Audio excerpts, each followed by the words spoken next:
बहुत समय पहले की बात है। एक बहुत ही खूबसूरत जंगल था। वहाँ सभी प्रकार के जानवर रहते थे। सब मजे से खाना खाते, मौज मस्ती करते और खुश रहते।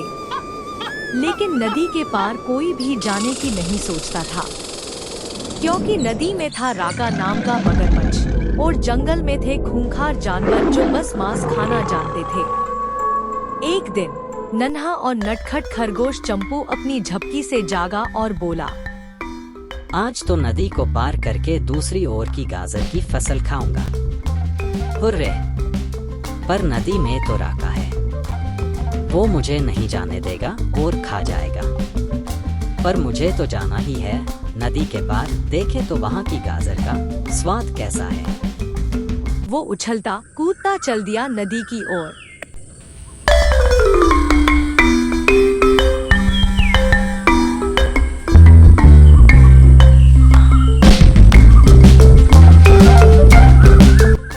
जब वो अपना जंगल पार कर रहा था तो रास्ते में तोते ने चंपू को नदी की ओर जाते देखा।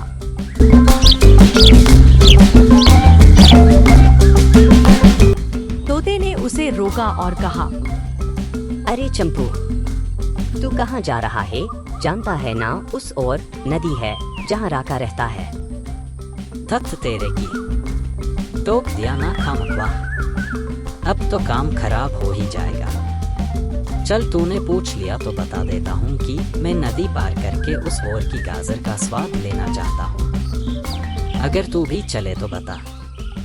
अरे ना बाबा ना, कहीं तेरे स्वाद के चक्कर में कोई मेरा ही स्वाद ना ले जाए। बच के रहियो चंपू, कहीं तू ही किसी जानवर का स्वाद ना बन जाए।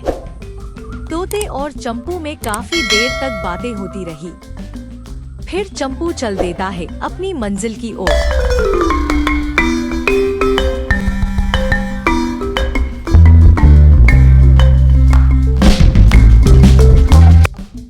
चंपू मस्ती करता हुआ पहुंचा नदी के पास। उसने जैसे ही नदी में पैर रखने की सोची, तभी राका ने नदी से निकलकर उसे दबोच लिया और बोला, आज तो बड़ा ही नरम और गरम मांस खाने को मिला है। मछलियाँ खा खा कर थक गया था, पर आज तो आहा मजा आ जाएगा।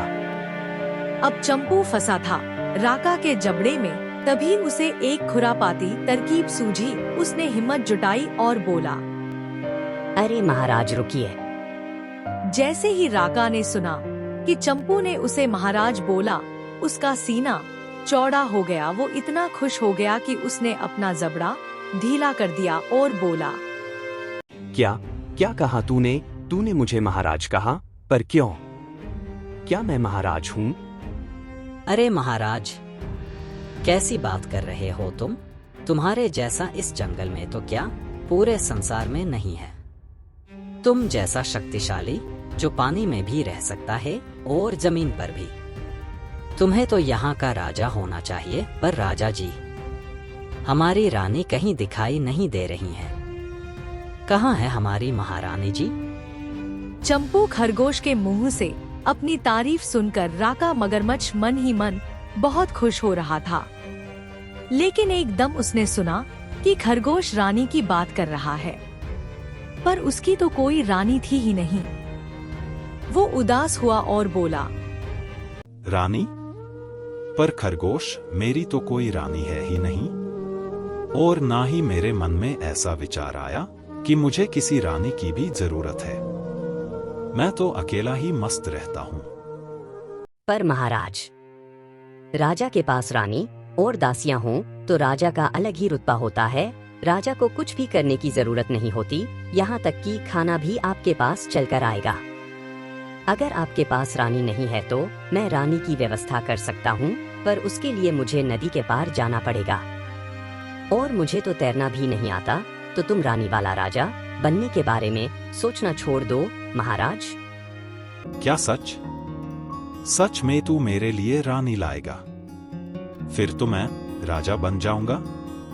चल तू चिंता मत कर, मैं तुझे नदी पार करवाता हूँ। चल बैठ जा मेरी पीठ पर। और ध्यान रखियो, अगर रानी नहीं लाया तो तुझे मुझसे बचाने वाला कोई नहीं होगा।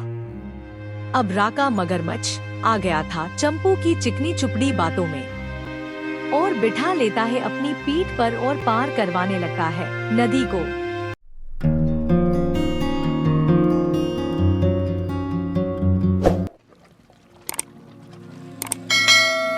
राका नहीं जानता था कि ये तो खरगोश की तरकीब का कमाल है जो वो उसे नदी पार करवा रहा है। नदी पार करते हुए उन दोनों में खूब बातें होती हैं। और आखिर में चंपू नदी पार करता है।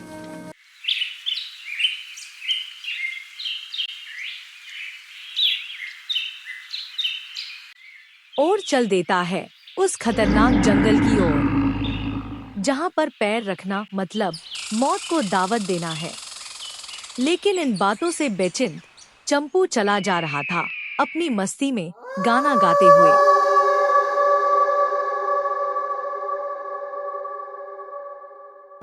वो अपने गानों में इतना मस्त था कि सामने आने वाली मुसीबत उसे दिखाई नहीं दे रही थी।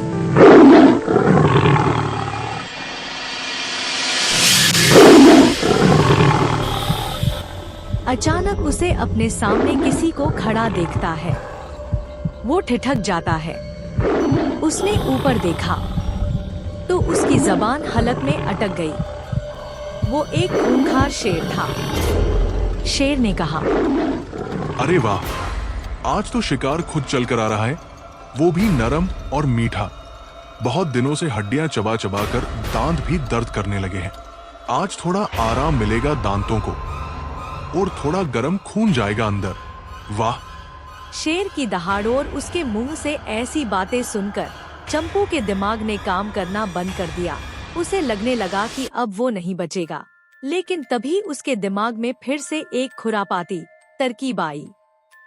वो पहले तो डरा, फिर थोड़ी हिम्मत जुटाई और बोला, महाराज, आप मुझे खा लो। उस सड़ियल मगरमच्छ के मुंह का निवाला बनने से अच्छा ही है कि तुम मुझे खा लो। उसके बदबूदार मुंह में तो नहीं जाना पड़ेगा मुझे।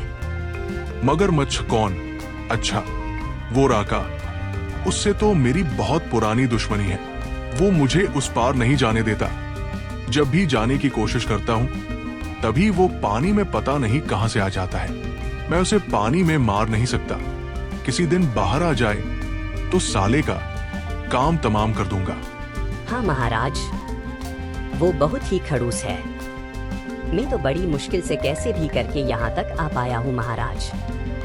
वो तो अपने आप को राजा समझता है।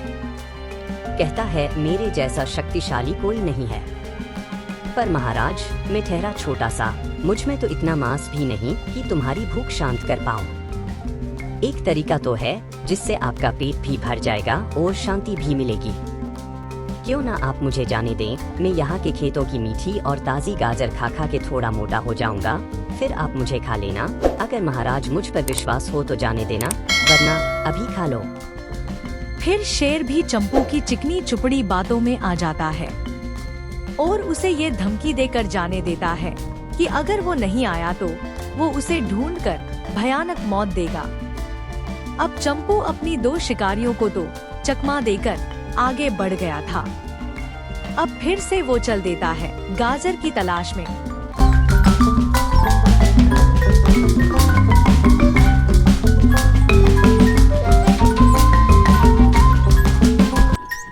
लेकिन उसके पीछे कोई लगा था जिसके बारे में वो अनजान था। चंपू आगे आगे, मुसीबत उसके पीछे पीछे। थोड़ी दूर चलने के बाद उसे लगा कि उसके पीछे कोई आ रहा है। उसने पीछे मुड़ के देखा, पीछे कोई नहीं था। वो फिर चल देता है गाना गाते गाते। अचानक फिर से उसे महसूस हुआ कि कोई तो उसका पीछा कर रहा है। उसने एकदम पीछे देखा। सामने जो था उसे देखकर चंपू की सिट्टी पिट्टी गुम हो गई। वो एक सियार था जिसकी खरगोश को देखकर लार टपक रही थी। अब सियार खरगोश को देखकर बोला, हाँ, आज तो कुरकुरी हड्डियों के साथ मुलायम मांस भी खाने को मिल गया। बहुत दिन हो गए छोटे मोटे जानवरों को और सूखी हड्डियों को चबाते चबाते। आज आएगा मजा। मीठा और स्वादिष्ट मांस खाकर। धीरे धीरे खाऊंगा तो 2 दिन तो कट ही जाएंगे। सियार के मुंह से ऐसी बातें सुनकर चंपू खरगोश डर गया। उसने सोचा कि सियार बहुत ही चतुर और चालाक होते हैं, इनको चकमा देना बहुत मुश्किल है। उसने फिर भी कुछ तरकीब लगाई और बोला, अरे सियार भैया, लगता है तुम किसी से डरते नहीं हो। किसी ने भी मुझे शेर के डर की वजह से खाया नहीं है, क्योंकि मैं शेर का ही शिकार हूँ। उन्हीं के लिए मुझे गाजरें खानी हैं और मोटा होना है। वो अभी आते ही होंगे मेरे पंजों के निशान देखते हुए। शायद तुम शेर से डरते नहीं हो। लो, खा लो मुझे और तैयार हो जाओ शेर का सामना करने के लिए। सियार समझ तो गया था कि खरगोश उसे चकमा दे रहा है। वो एक झूठी कहानी बना रहा है। उसने खरगोश को खाने के लिए अपना मुंह बढ़ाया।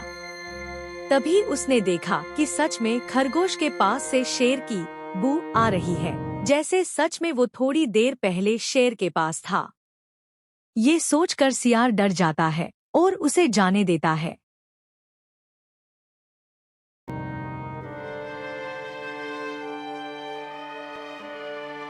अब फिर से खरगोश चल देता है गाजर के खेतों की ओर।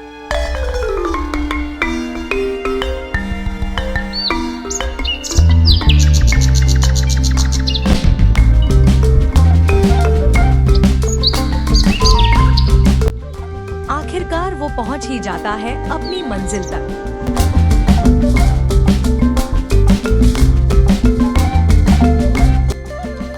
वो खूब गाजर खाता है।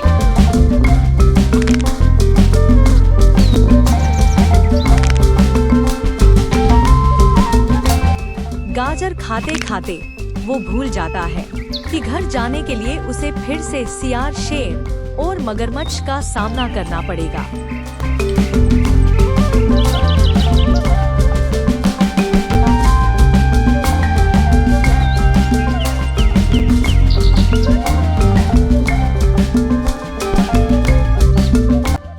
अब वो सोचता है, अरे यार, मैं मजे मजे में यहाँ आ तो गया, पर वापस भी तो जाना है। मेरे घर के परेशान हो रहे होंगे। चलो कोई बात नहीं, कुछ दिन परेशान होंगे फिर भूल जाएंगे। जब तक यहाँ हूँ तब तक इन मीठी गाजरों का आनंद लेता हूँ। दिन बीतते गए, मौसम बदलते गए।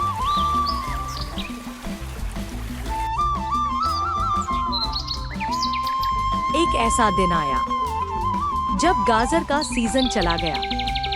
अब चंपू खरगोश ने सोचा कि यहाँ तो अब कुछ नहीं है, क्यों न वापस अपने घर चला जाए।